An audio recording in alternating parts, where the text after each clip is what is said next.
Bien, como cada jueves recibimos aquí a nuestro colega Miguel Guerrero para el coloquio de la semana, que hoy tenemos un trío de temas interesantes. Don ¿verdad? Miguel, buenos días, ¿y usted? Buenos días, vi que estaba muy abrigada esta mañana. Pero usted pasó Hace por frío. ahí, ¿verdad? Hace Así es, frío. ahí cae hace nieve. frío. Vio qué temperatura más agradable. Sí, estaba cayendo nieve ahí en ese estudio. No es fácil, pero ahí Dale, vamos, ahí sí. vamos. Hay que buscar la solución a la situación, Así ¿verdad? es, Entonces, así nada, ahí Tiene que está una venir buena disfrazada solución. con traje de esquí. De esquivar. Sí. No es fácil, no es fácil. Traer el sombrero. Lo también. positivo es que, sí, él mismo trajo su gorrito, lo positivo es que la piel del rostro se me mantendrá más tersa. No crea. El frío ayuda a la piel, yo pensaba que era lo contrario. No, dicen que sí, que dije que te mantiene la piel más tersa, pero no. Sí, dicen sin que evita embargo, las Sammy arrugas. Sosa ha dicho que su blancura se debe Ay. en parte a Ay. que el ¿Cómo? aire acondicionado. Ah. El aire Ajá. No, acondicionado. él usa él una está- crema, él usa una crema. Sí, pero el aire acondicionado. Sí, es que el aire contribuye a acondicionado provoca eso. eso. Bueno, porque no sale de la casa. Que me vendan uno. ¿Y qué aire es ese, don Miguel? Bueno, que saque no, su propia línea. Lo que pasa es que Pero colorea los ojos ese aire. También. no, porque no sale al sol. Ajá. Él vive en. Entonces eso él hace que los ojos le aclaren también. Así es. Ah, pues eso explica lo que pasó con Drácula entonces.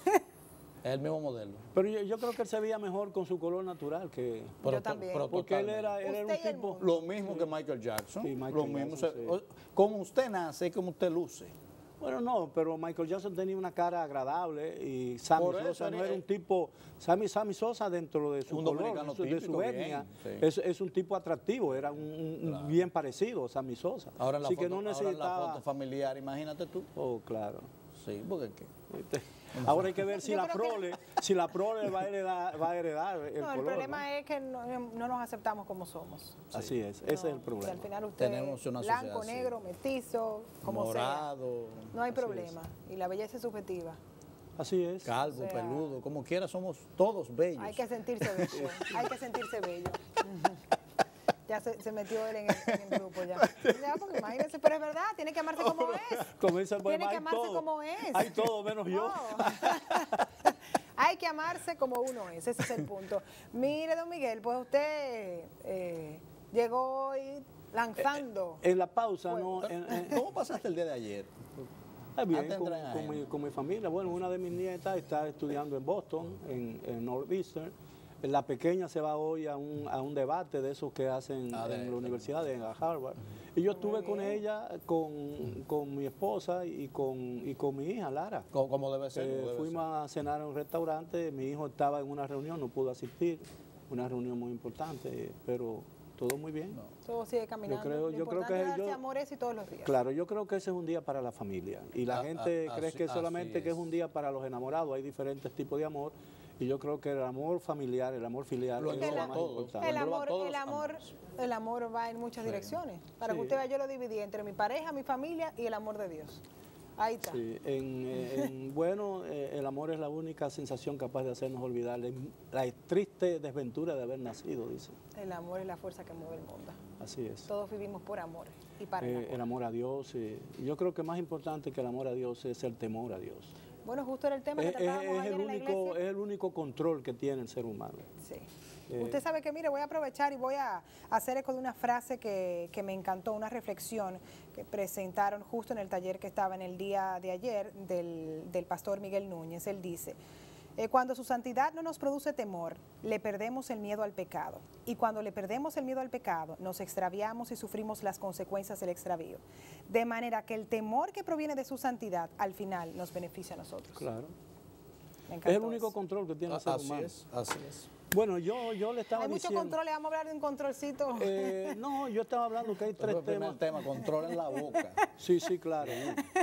Ese control, ese es Pau, muy pau. importante. Mira, el tema, el capítulo que duró 5 años entre el señor Hipólito Mejía, el presidente de la República, y el senador Winston Guerrero, es muy interesante porque encierra en el fondo algo que es trascendental para el futuro incluso de las libertades dominicanas. Aquí hay un movimiento, incluso respaldado por destacados periodistas dominicanos, directores de medios, que propugnan por una modificación de la ley 6132 que data de 1962 y que requiere ciertas modificaciones porque ya la ley no se ajusta a los cambios que se han producido incluso en el ámbito periodístico. Que los de medios de comunicación, justo es ese renglón que más cambios ha sufrido con la tecnología. Pero en el fondo, el punto central de la propuesta de modificación es que se despenalice lo que ellos llaman los crímenes de prensa, es decir, que el tema de la difamación, el tema de la injuria y todas esas figuras que están tipificadas en los códigos nacionales no sea considerado como un delito de prensa. Y que lo que ellos llaman, por ejemplo, que no es justo que haya lo que ellos denominan una responsabilidad en cascada. Es decir, que lo que haces tú, yo tenga que pagarlo. Bueno, eso es una interpretación muy antojadiza, yo creo, y muy peligrosa, porque yo creo que en el ejercicio del periodismo, como en cualquier ejercicio profesional, tiene que haber cierto nivel de responsabilidad. Porque es un esfuerzo colectivo. Porque es un esfuerzo colectivo. Entonces, yo digo, ¿cómo es posible que si yo soy director de un medio y tú escribes, o tú eres directora de medio y yo te escribo lo que el señor Winston Guerrero dijo del señor Hipólito Mejía, y mañana tú, que eres la directora, no vas a tener responsabilidad al publicarme lo que yo digo? Si tú no me lo publicas, amplificarlo. Y amplificarlo, sí, no hay consecuencias, ¿no? Entonces yo creo que si eso llegara a aprobarse, bueno, si ya se ha aprobado, porque la Corte Constitucional dictó una sentencia que prácticamente despenaliza ese tipo de cosas, y bajo el argumento de que si se sigue criminalizando el delito de prensa, eso que llaman delito de prensa, la prensa se va a inhibir de ciertos temas y eso va a traer como consecuencia una censura o autocensura que va a ser funesto para el ambiente de libre y el clima de libre expresión, de difusión del pensamiento. Yo creo que esa es una interpretación equivocada. Yo creo que muchas de esas cosas se hacen de buena voluntad, porque también hay un abuso, pero yo creo que hay que tener mucho cuidado con eso. Y el tema que acaba de cerrarse ayer entre el señor Hipólito Mejía y el señor Winston Guerrero es una prueba evidente de que hay que tener cierta responsabilidad en lo que se publica y en lo que se dice en los medios. Cuando tú ves, por ejemplo, algunos programas que se dan en la televisión aquí en el país, especialmente en UHF, y tú ves las cosas que se dicen y se hacen ahí. Sí. Es una cosa, a mí me sorprende. Sí, una cosa espantosa. Yo digo, bueno, ¿qué tipo de periodismo es ese? Y nosotros queremos justificar muchas veces esas palabras porque no nos agrada esa figura de la que se está hablando, pero cuando alguien comete un delito, porque es un delito contra otro ser humano, mintiendo sobre su vida, señores, eso no importa que usted le agrade o no, lo que está mal está mal. No, hay que cuidar la honra Y hay un vicio de la prensa y es alimentarse del declaracionismo. O sea, no es periodismo ser caja de resonancia de la opinión que una figura pública, por importante que sea, diga. Esa es la materia prima de la información. Por ejemplo, el señor Winston Guerrero dijo que el señor Hipólito Mejía usó un avión del Chapo. En mi medio, si me llega eso, lo primero que yo digo es, bueno, comuníquense con el señor Winston y que me muestre la prueba que él tiene, que pruebe que el avión es del Chapo, porque yo puedo decir que ese carro es de fulano de tal, pero muéstrame la matrícula, ¿cuál es tu prueba? Entonces, si no hay sustentación, eso no es información. No es información relevante para que la gente la conozca, porque es un chisme. Aquí incluso el periodismo de investigación está perdiendo capacidad de indagación. Es decir, aquí alguien dice, dicen por ejemplo, Homero es fulano, es cosa de tal, yo lo publico y al otro día yo voy donde Homero para preguntar qué opina él sobre eso, ¿no? A mí me ocurrió en una oportunidad, en la campaña que perdió Hipólito, ¿no? En la campaña del 2012. Del 2012. Yo tenía, en mi casa se celebraban periódicamente reuniones tú llegaste a ir a alguna, hacíamos una picadera, una cosa, invitábamos a políticos, pero invitábamos también a directores de orquesta, ¿no? Directores de orquesta sinfónica, venían una figura internacional y lo invitábamos. Lo mismo que nosotros hacíamos en el Club de Prensa Extranjera. Hipólito fue varias veces, pero fue también Guillermo Moreno, fueron también otros dirigentes políticos. Nunca pude invitar al presidente, al candidato Danilo Medina, porque nunca tuve la oportunidad de llevarlo. Y no creo que no fuera porque no quisiera o por prejuicios personales, sino pura y simplemente porque estaba involucrado tan intensamente en su campaña y no se dio. Bueno, eso ocurrió unos días antes de las elecciones. Incluso en esa reunión, recuerdo perfectamente que hubo una discusión ácida con el Realmente Hipólito Mejía. no fue una reunión cómoda para el candidato. Para el candidato. Lo recuerdo. Bastante incómoda. Bastante incómoda. Y ahí estaba el candidato Hipólito Mejía con su esposa, doña Rosa, y estaba Luis Abinader, que era el candidato a la vicepresidencia, con Raquel. ¿Entiendes? Entonces, que era una reunión más bien de amigos. Bueno, en un programa de radio, que hay una gente muy... Yo lo recuerdo. Me acusaron a mí como de promover una reunión con fines conspirativos. Y a todos los que fuimos. Y a todos los que fuimos, que éramos 13 periodistas, todos los que fuimos, cooperativas. Y entonces... al otro día, cuando a eso me llaman, ¿verdad? Cuando en medio del programa, que están acusándome a mí de conspirador y de todas esas cosas, me llaman y me dice, Miguel, que sé yo qué, te estamos llamando, estamos en el aire, estamos diciendo que en tu casa había una conspiración, una cosa. Y ustedes me llaman para mí para eso. Y yo le doy el teléfono. Claro. Entonces, ¿entiendes? Entonces, fíjate dicho sea de paso, todos los conspiradores lo que hicimos fue beber vino y comer muy bien. Sí, olímpicamente, oye, la tendencia olímpica a hacer de cualquier cosa una historia periodística fantasiosa. Entonces, inventar. Hay que tener cuidado. Una acusación de conspiración es una acusación muy grave en medio de un proceso electoral. Y además, cuando había un grupo de personas de pensamiento disímil.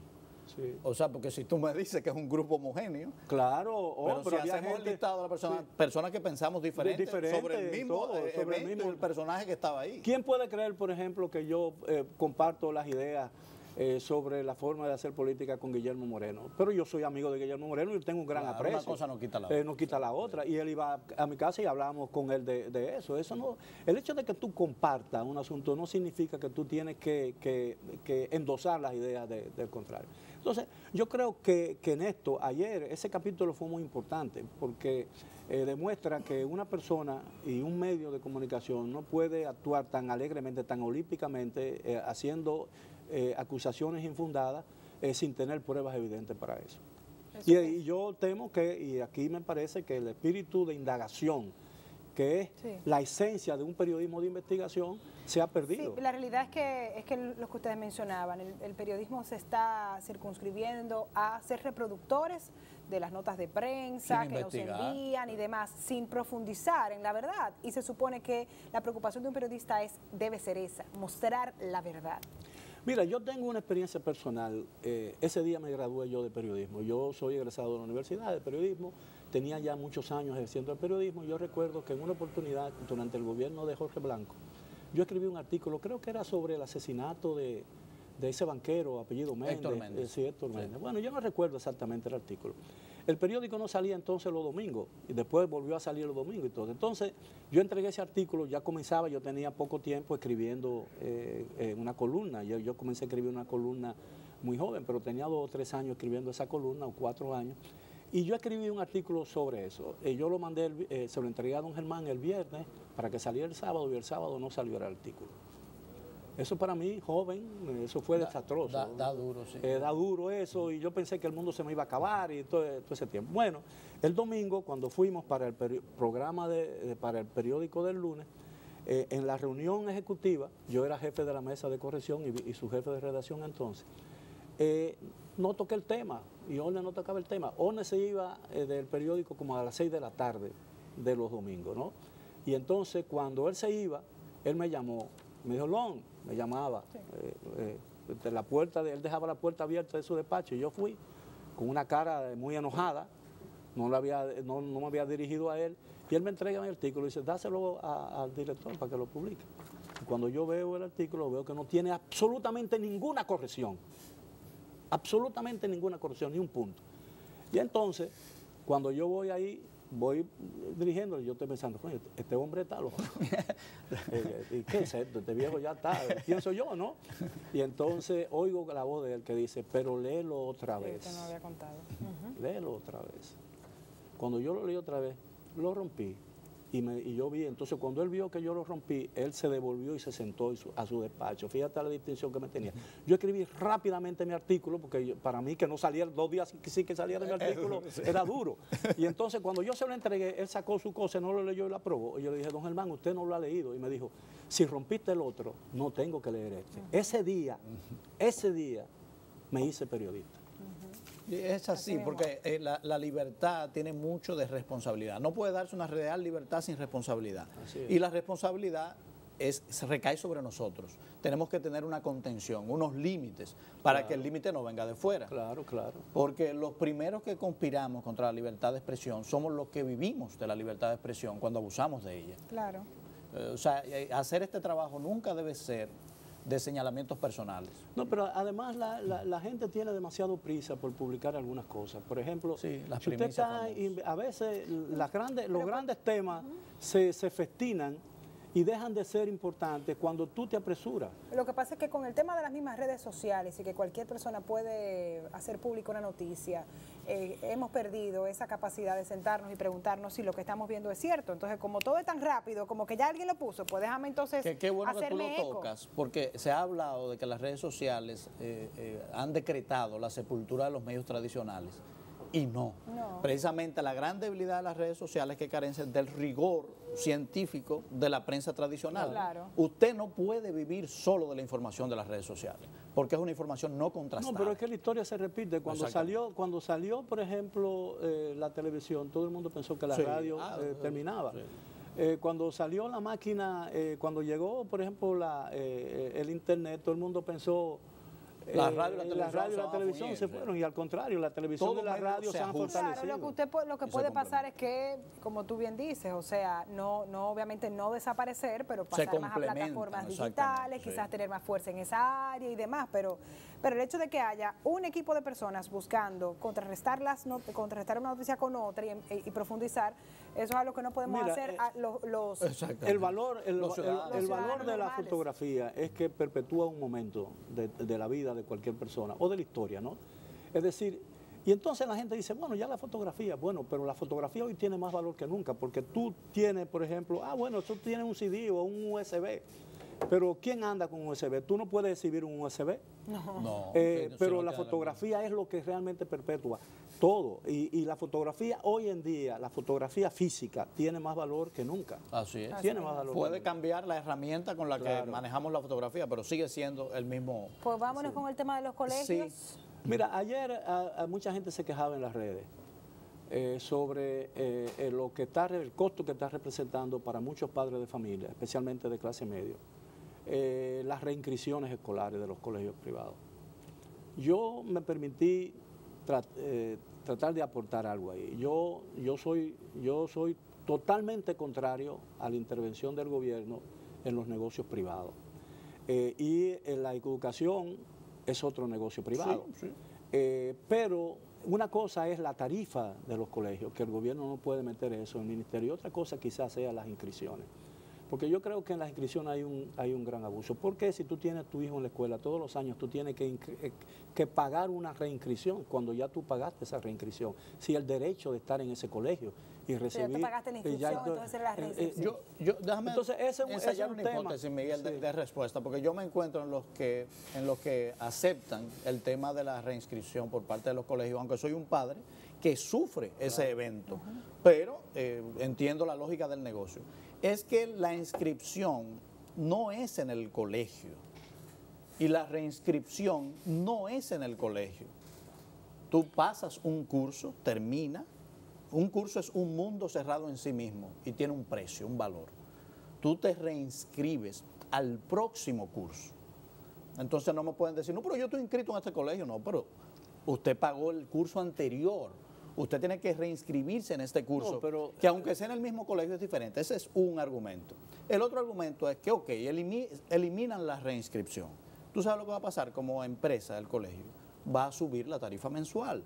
Entonces, si lo que se quiere es suavizar el costo de la educación privada, que puede ser alto, dependiendo de la institución escolar que usted elija, porque hay de todos los precios, yo no creo que sea el mejor método, porque es infértil. Eliminamos la reinscripción, yo te aseguro que la tarifa se eleva en la misma proporción. Yo entiendo ese último argumento, pero la realidad es que opino que cuando tú te inscribes, y eso no solamente se circunscribe a los colegios, porque eso pasa con los clubes y con muchísimos otros sitios, que tú pagas una reinscripción.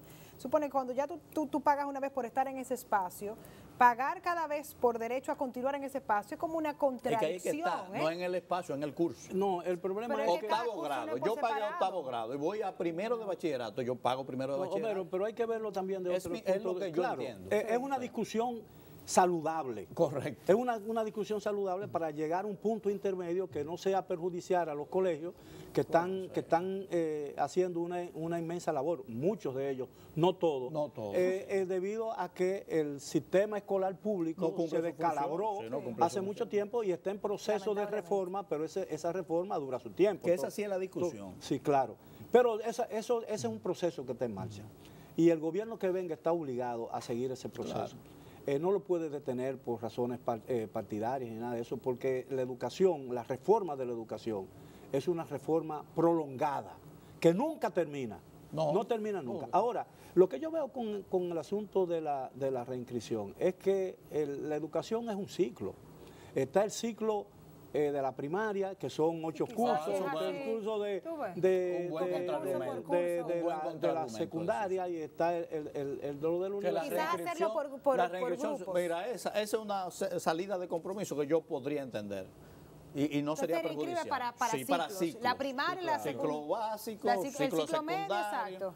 Mira, porque no han cambiado. Mira, déjame decirte algo. Yo entiendo también. Está de que en sexto de bachillerato. Yo ni idea. Ni idea. Cuando me preguntan qué yo tenía primaria, secundaria, intermedia, séptimo y octavo. No, una locura. Lo que ha hecho de verdad una locura. Complicar a uno más. Yo la veo tan chiquito que en sexto de bachillerato, pero casi está grabando. Pero fíjate, aquí una reforma. Mira, la gente está equivocada. Aquí una reforma de la educación no abarca únicamente la enseñanza pública.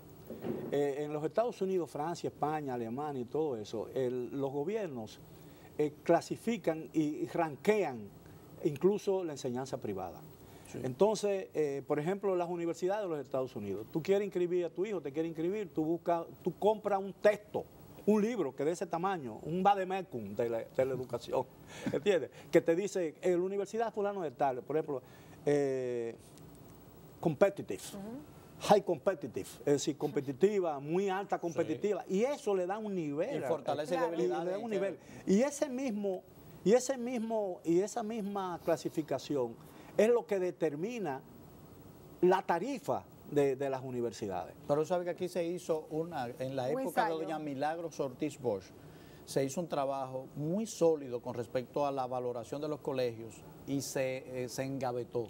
¿Tú sabes por qué? Porque el resultado sorprendente fue que algunos colegios de tarifas súper elevadísimas no salieron superiores a colegios con tarifas normales, que eran mejores. Pero se supone que las pruebas nacionales fueron ese instrumento creado para evaluar la calidad de los centros educativos, y al final se ha convertido en un simple requisito. Para que más estudiantes. Exactamente, para que más estudiantes o para los negocios que se hacen con las mismas pruebas. La ventaja de todo esto es que cuando la educación pública mejore, yo estudié en una escuela pública, yo solamente tuve 2 años en un colegio privado y por razones económicas, la escuela normal, que nunca debió desaparecer ese modelo. Exactamente, en la escuela intermedia eran profesores de calidad, porque eran profesores mi madre estudió en esa escuela y yo, o sea, lo que yo puedo dominar del idioma español hablado y escrito se lo debo a mi madre. Claro. Era otra calidad.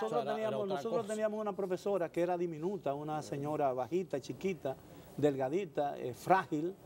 Tú podías cargarla en un dedo y hacer con ella. Se llamaba apellido Chupani, que era un excelente profesor. Usted no ha hablado de esa profesora. Usted quedó marcado. La Ramón, que era de álgebra.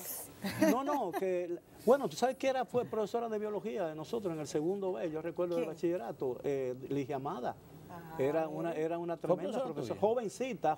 No, me imagino, casi sí, claro. con ustedes, yo no quiero decir eso para razones de edad, ella me lo recuerda cada vez que lo veo y dice, mire. A mí me pasa, yo tenía un profesor que a mí me pasa con Minú, que fue profesora mía, pero yo no lo puedo decir porque ya. Sí. Oiga, yo tenía un profesor que no me llevaba tanta edad en la universidad y él nos tenía prohibido que si nos encontrábamos con él fuera del aula, le dijéramos profesor. Y me lo encontré un día en el PD y dije, profesor, ya usted sabe. Ahora hemos perdido algunas cosas. Mira, el respeto es fundamental incluso especialmente en la educación. en mi época de estudiante, tanto en la universidad como en la primaria, como en el bachillerato, era imposible, inconcebible que tú le dijeras, mire, profe, o que tú hablaras sin que el profesor te diera el permiso o autorización para hablar, que tú salieras del curso para ir al baño o una necesidad sin tú antes pedirle permiso al profesor. Había un protocolo. Y había respeto por el profesor era una figura que inspiraba respeto. Hoy en día eso se ha perdido, y en parte por los propios profesores, por la ADP, porque han sindicalizado mucho el magisterio. Yo creo en el sindicalismo magisterial, porque ellos tienen derecho a exigir, pero cuando el sindicalismo se sobrepone o supera el magisterio, la responsabilidad de educar. Mire. Bueno, ahí tenemos el llamado a paro y cómo muchos padres están mostrándose en descontento, porque existe la preocupación en algunos del tema de que no van a recibir la docencia y en otros de qué van a hacer con los muchachos. Además, mira, aquí hay un problema con las huelgas. La Constitución de la República establece que el derecho a la educación de todos los ciudadanos hasta cierto nivel es una obligación del Estado. Es decir, las huelgas en las escuelas públicas a cierto nivel despoja y viola el derecho, también, porque son servicios estratégicos. Son servicios estratégicos, son servicios no se pueden paralizar, que no se pueden paralizar. Es decir, afectan y vulneran y diría yo, y violan el derecho de esos niños y de esos pacientes a una sana administración de la educación y de entonces, en el tema de la reinscripción no estábamos de acuerdo, llegamos entonces a un punto medio. Sí, un punto mira, yo de los no sé si tú estás a un almuerzo hoy que se va a tratar este tema con los colegios. Pues sería perfecto entonces si que tú se no vas, me planteara permites la posibilidad de sugerir esa salida, porque yo estoy de acuerdo. Sí, porque yo no estaba de acuerdo, pero si se hace por ciclos, tendría una justificación. Yo no estoy invitado. Y sería una solución salomónica. Yo no estoy invitado y como yo no soy un agentado, yo soy cualquier cosa menos un agentado, yo no voy donde no me invitan. No, pero además yo tengo el día... Usted tiene un día muy ocupado. Sí, pero ese es el tipo... Yo hacía eso cuando no me invitaban, dije no me invitaron, pero en realidad yo no puedo. Sí. No, pero ese tipo de reunión es muy importante. Si se hacen con un espíritu de llegar a acuerdos. De llegar a un acuerdo y de aclarear el asunto. Sí, yo creo que aquí tenemos un problema grave. Bueno, aquí en el mundo, de ir a las discusiones con la única intención de hacer valer nuestro punto de vista y no de llegar a un acuerdo, un consenso. Entonces, como toda negociación, debe haber ganar-ganar, vamos a concentrarnos en que así sea. Y buscar salidas. Claro que sí. Plantéelo, compañero, eso, sí, por favor. Muy porque bien. ahí ganan los dos. Ganan los padres y gana el colegio. Aquí hay una tendencia muy perniciosa que impide la concertación, y es que la gente, los negociadores, terminan en su punto de partida. En su punto de partida, nadie cede. Entonces, cuando todo el mundo, nadie va a una negociación con intención de llegar a un acuerdo, nadie para quedarse en su punto de partida. Ganar, perder. Claro. Eso es lo que digo. Entonces, usted no puede ir a una discusión con ese espíritu. Hemos llegado al final porque vamos a tocar el otro, pero no vamos a poder. Bueno, pero yo quisiera que si hay una oportunidad y ustedes me invitan de nuevo, yo quisiera tratar en el futuro el tema del ajuste fiscal. Pues guárdelo para el jueves que viene. Guárdelo para el jueves que viene. Este merece un programa solo. Sí. Es más, ya no hay más nada que hablar. Porque es un tema que no desaparece. Te lo compramos. Así es. Sí, el jueves próximo. Entonces, hasta el jueves. Gracias, don Miguel, por estar con nosotros.